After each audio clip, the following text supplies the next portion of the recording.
డాబర్ ఆమ్లా ఉసిరి hair oil పునర్వివాహం.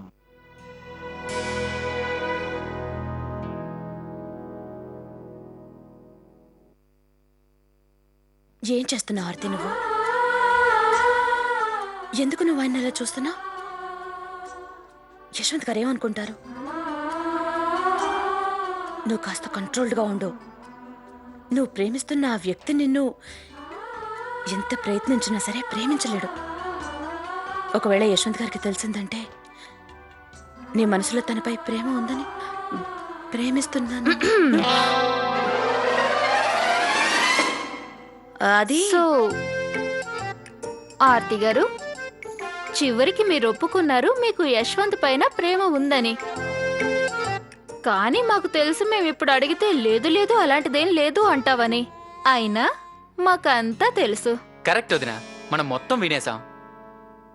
నువ్వు కాళ్ళకొచ్చిన బొబ్బల గురించి ఆలోచించలేదు, కానీ యశ్వంత్ బ్రేక్ఫాస్ట్ గురించి కంగారు పడుతున్నావు. రైట్ వదినా, నీ ప్రేమే మా అన్నయ్యని ఎంత పెద్ద తుఫాన్ నుంచి రక్షించి తీసుకొచ్చింది. అందుకోసం నువ్వు నీ ప్రాణాలనే పణంగా పెట్టావు. అది అది అసలు నాకే తెలీదు ఎప్పుడు ఆయన్ని ప్రేమించడం మొదలుపెట్టాను. దీనికోసమే మేము వెయిట్ చేసేది. మేమంతా ఈ మాట కోసమే ఎదురు చూస్తున్నాం ఆర్తి. సో నువ్వు మా అన్నయ్యకి నీ లవ్ని ఎక్స్ప్రెస్ చేసావు లేదా? లేదు ప్రదీప్, ఎప్పటికీ చెయ్యను కూడా. ఎందుకు ఎందుకు ఎక్స్ప్రెస్ చెయ్యవు? ఎందుకంటే యశ్వంత్ గారు అర్పిత గారిని ప్రేమిస్తున్నారు.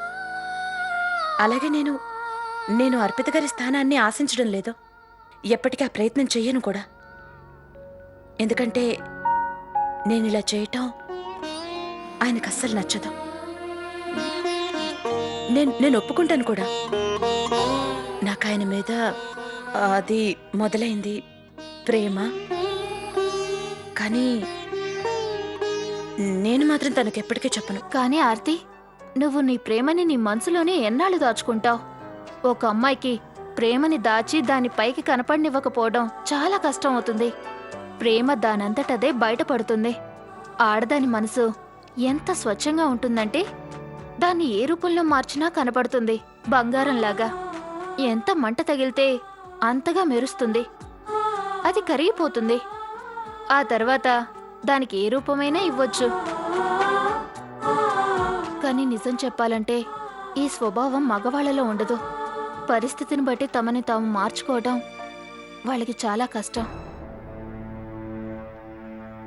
ఇక యశ్వంత్ అనే లాంటి వ్యక్తులకైతే ఇంకా కష్టం అవుతుంది వదినా. ఆర్తి, యశ్వంత్ మనసులో ఇప్పుడు ఒకే అభిప్రాయం ఉంది, తను మళ్ళీ ఎవరిని ప్రేమించలేడని. కానీ నువ్వే తనకి నమ్మకం కలిగించాలి. ప్రేమ కేవలం ఒకేసారి కలుగుతుందనేది అపోహని. ప్రేమనేది వయసుతో సంబంధం లేకుండా ఎప్పుడైనా కలగొచ్చు. వయసుతో సమయంతో దానికి ఏ సంబంధం ఉండదు. ప్రేమలో ఉన్నప్పుడు ఏ భావన మనసులో దాచుకోకూడదు. వాటిని వ్యక్తం చేయడం చాలా అవసరం. మీరు చెప్పేది కరెక్టేనని నేను ఒప్పుకుంటానక్క. కానీ నేను అలా మాత్రం ఎప్పటికీ చేయలేను. నేను యశ్వంత్ గారికి మాట ఇచ్చాను. నేను అర్పిత గారి స్థానాన్ని ఆశించే ప్రయత్నం ఎప్పటికీ చేయనని.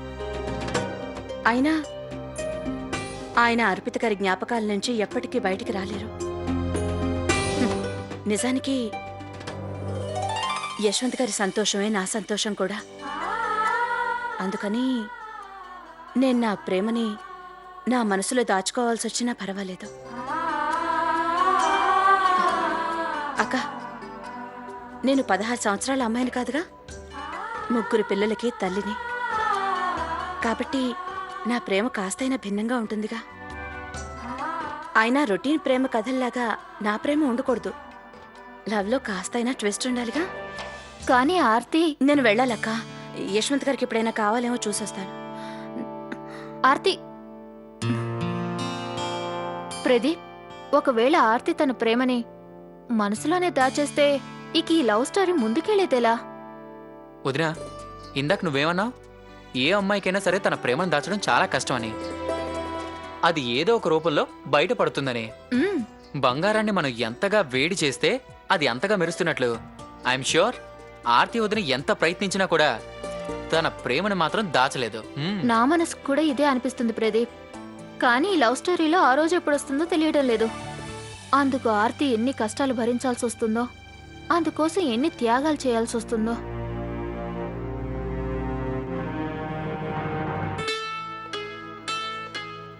అరే, మీరు రెడీ అయిపోయారా? కాస్త రెస్ట్ తీసుకోవాల్సింది కదా. ఆర్తి గారు, నాకెందుకో ఫ్రెష్ అప్ అయితే కానీ ఫ్రీగా ఉన్నట్టు అనిపించదు. అలా ఉంటే నాకేదో జబ్బు చేసినట్టు అంటే అనిపిస్తుంది. నాకు ముందు చెప్పుండొచ్చుగా, నేను మీకు సాయం చేసేదాన్ని.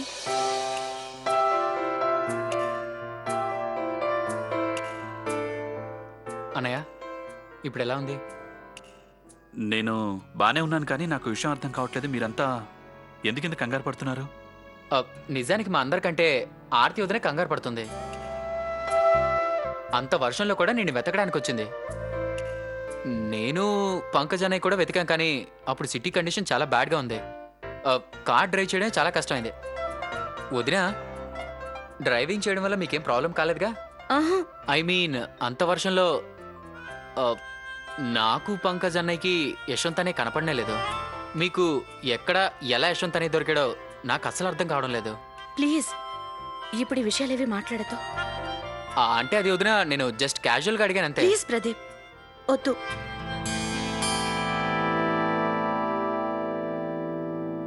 అన్నట్టు యశ్వంత్, నీకేం అనిపించడం లేదా నిన్న రాత్రి సంఘటన తర్వాత ఆర్తిలో కాస్త మార్పు వచ్చినట్లు?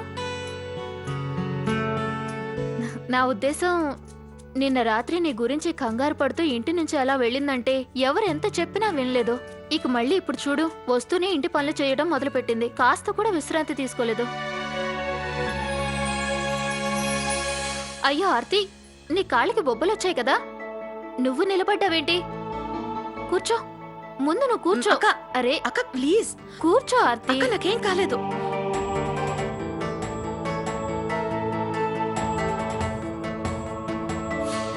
వదినా, నువ్వు వెళ్ళింది కారులోనే కదా, మరి ఇవి ఎలా వచ్చాయి? ఒక నిమిషం. ఒకవేళ నువ్వు నిప్పుల మీద నడవలేదు కదా?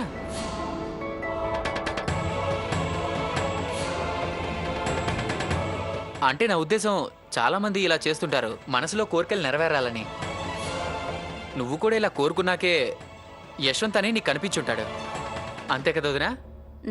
అదేం లేదు, అలాంటిదేం లేదు. అది అబద్ధం చెప్పొద్దు ఆర్తి. నిప్పుల మీద నడిచినప్పుడే ఇలాంటి బొబ్బలు వస్తూ ఉంటాయి. నేను ఆయింట్మెంట్ తీసుకొస్తాను, అది రాస్తే తగ్గిపోతాయి.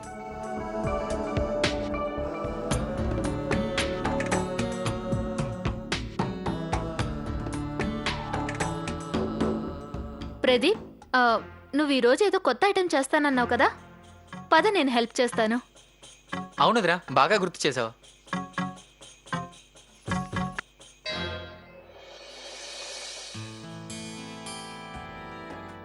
ఆర్తి గారు, కాళ్ళు బెడ్ మీద పెట్టండి.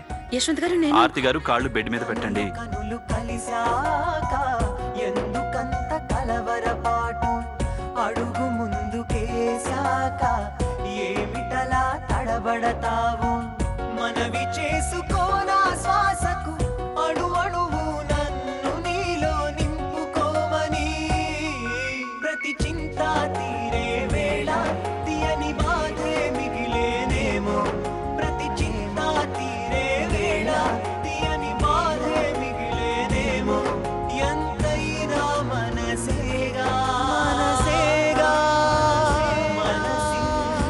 మనసింతేగా మనసేగా మనసింతే మనసింతే, ఈ మనసుది తీరని ఆరాటం, మనసింతే మనసింతే మనసింతే, ఈ మనసుది తీరని ఆరాటం. ఆర్తి గారు, మీరు ఇంకో 2-3 గంటల వరకు బెడ్ మీద నుంచి కిందికి దిగకూడదు. ఒకవేళ దిగారంటే దీని పవర్ తగ్గిపోతుంది, తర్వాత మీ గాయాలు అంత త్వరగా తగ్గవు. ఆర్తి గారు, వేరే వాళ్ళకి జలుబు చేసినా సరే మీరు వెంటనే డాక్టర్ని పిలుస్తారు, కానీ మీకు ఇంత జరిగినా కూడా మీరు ఎవరితో ఒక్క మాట కూడా చెప్పలేదు.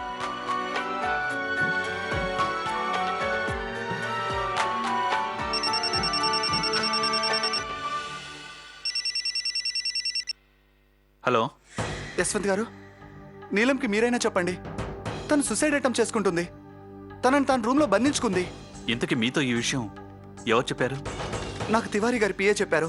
నేను ఇప్పుడు ఆయన ఫోన్ నుంచే మాట్లాడుతున్నాను. తనకు పట్టుదల చాలా ఎక్కువ. ఒక్కసారి నిర్ణయం తీసుకుంటే తను వెనక్కి తగ్గదు. తనకేమీ జరగకూడదు. ఎలాగైనా తన్ని కాపాడండి ప్లీజ్. లేదంటే నేను కూడా. మీరేం కంగారు పడకండి, నేను నీలం గారితో మాట్లాడతాను. ఏం జరిగింది? కునాల్ ఫోన్ చేశారు. నీలం సూసైడ్ అటెంప్ట్ చేసుకోబోతుందని కునాల్ చెప్తున్నారు. తను ఎంత మొండి అమ్మాయో నాకు తెలుసు.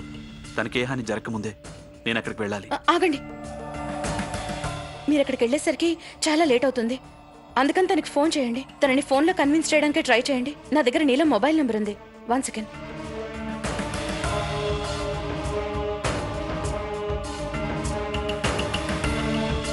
ఇదిగోండి.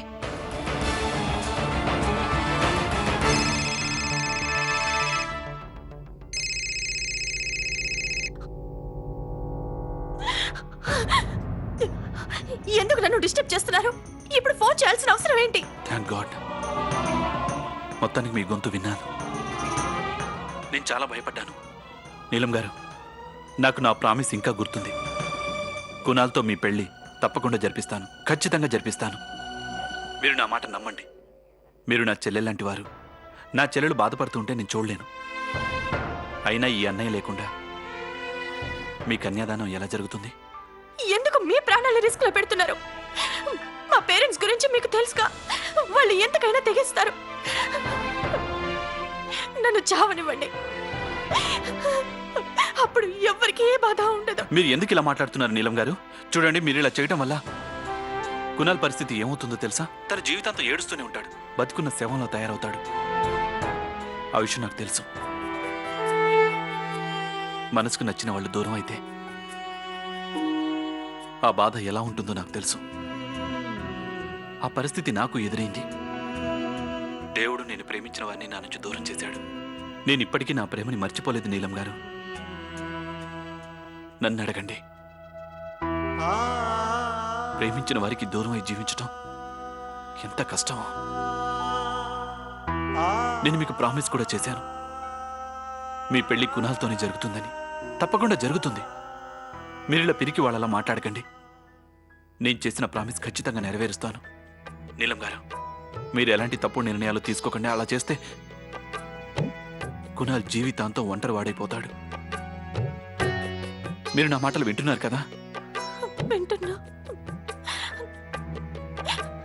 మీ మీద నమ్మకంతోనే నా నిర్ణయం మార్చుకుంటున్నాను.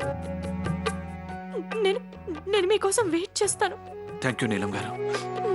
మీరేం టెన్షన్ పడకండి. నేను కాసేపట్లో మీ దగ్గర ఉంటాను. ఆర్తి గారు, ఎటువంటి ప్రమాదం జరగకముందే నేను అక్కడికి వెళ్ళాలి. యశ్వంత్ గారు, నేను కూడా మీతో వస్తాను. నా మాట వినండి ఆర్తి గారు. మీరు అక్కడికి రావడం కరెక్ట్ కాదు. మీరు అక్కడికి వస్తే చాలా రిస్క్లో పడతారు. పైగా మీ కాళ్ళకి బొబ్బలు కూడా వచ్చాయి. అదేం లేదు, అవి ఇప్పుడు నయమైపోయాయి. ఇందాక మీరు ఆయింట్మెంట్ రాశారు కదా, వెంటనే నొప్పి తగ్గింది. వాటి గురించి మీరేం ఆలోచించకండి. రండి, లేట్ అయిపోతుంది. నా మాటల్ని అర్థం చేసుకోవడానికి ప్రయత్నించండి. పిల్లల గురించి ఆలోచించండి. ఒకవేళ నాకు అక్కడ జరగరానిది ఏదైనా జరిగి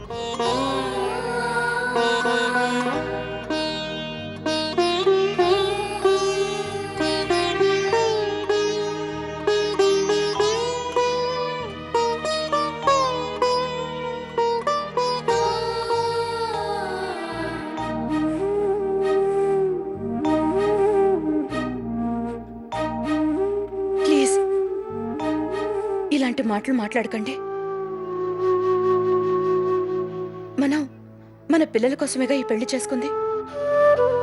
పల్లవి, పావని, అంశుల్ని మనం కలిసే వాళ్ళని పెంచాలి, పెద్దవాళ్ళని చేయాలి. ఇంకోసారి ఇలా మాట్లాడకండి ప్లీజ్. మీరే ఆలోచించండి. నేనేమైనా నీలం గారికి సాయం చేస్తానంటే వద్దన్నానా? అందుకని ప్లీజ్ నేను మీతో పాటు వస్తాను. అక్కడ కోపంలో మీరు నన్ను ఏమన్నా నేనేం పట్టించుకోను. ఇక ప్లీజ్ అస్సలు లేట్ చేయకండి. పదండి, వెళ్దాం.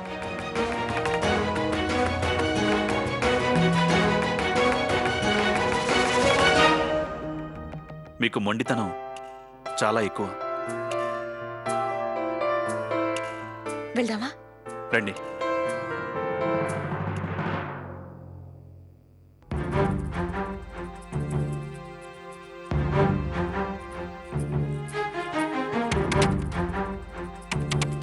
అరే యశ్వంత్,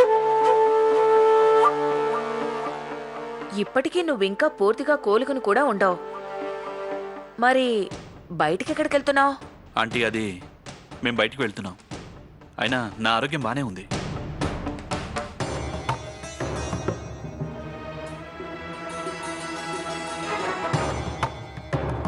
మరి నువ్వు యశ్వంత్ వెనకాలే తోకలా బయటికి వెళ్లాల్సిన అవసరం ఏంటి ఆర్తి?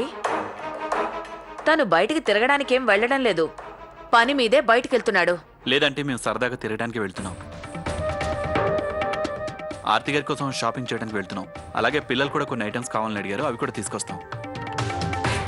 చాలా రోజుల తర్వాత ఇవాళే టైం దొరికింది, అందుకని వెళ్తున్నాం. Daddy daddy ఏమైందంశు? డాడీ నాకు ఒక భయంకరమైన కల వచ్చింది. లావుగా ఎత్తుగా ఉన్న ఒక రాక్షసుడు మిమ్మల్ని ఎత్తుకెళ్ళిపోయాడు. అంశు, ఈ మాత్రానికే ఏడుస్తారా? డాడీ చాలా స్ట్రాంగ్ అని నువ్వే కదా నాతో అన్నావు. డాడీ ఆ రాక్షసుడి ఫేస్ పై గట్టిగా ఒక పంచిచ్చాడంటే వాడు అక్కడే చచ్చూరుకుంటాడు. అన్నట్టు నీకు గుర్తుందా, మొన్న నేను నీకు బాక్సింగ్ కూడా నేర్పించాను. వెళ్ళి ఆడుకోండి. ఓకే ఓకే, వెళ్ళి ఆడుకోండి.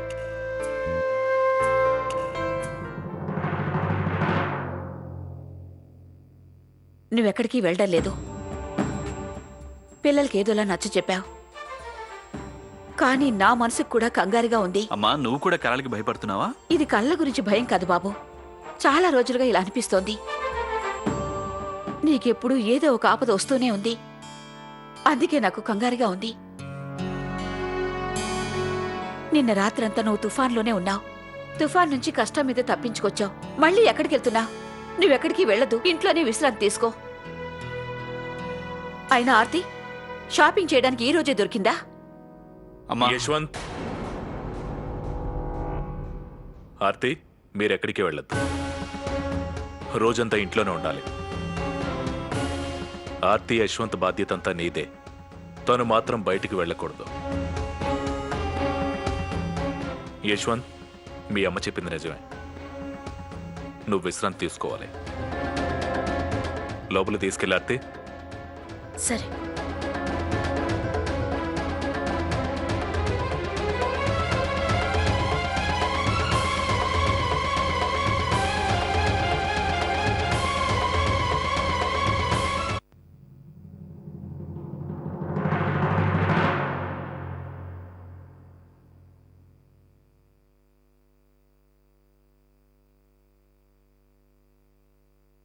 ఏంటి సంగతి ప్రదీప్? బయట ఇంత జరిగినా కూడా నువ్వెంతో సంతోషంగా ఉన్నావు. ఎందుకంటే వదినా, నేను చూసింది మీరెవ్వరూ చూడలేదు కనుక. పునర్వివాహ